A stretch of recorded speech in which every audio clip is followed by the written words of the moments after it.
விரல் நகமும் பசுந்தளிர் போல் வாழைக்கரமும் தேன் கனிகள் இருபுறமும் தாங்கி வரும் பூங்கொடியோ ஆழ்கடலின் சங்காக நீழ்கழுத்து அமைந்தவளோ ஆழ்கடலின் சங்காக நீழ்கழுத்து அமைந்தவளோ யாழிசையின் ஒலியாக வாய்மொழிதான் மலர்ந்தவளோ நிலவு ஒரு பெண்ணாகி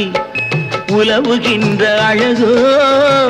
நீரலைகள் இடம் மாறி நீந்துகின்ற குழலோ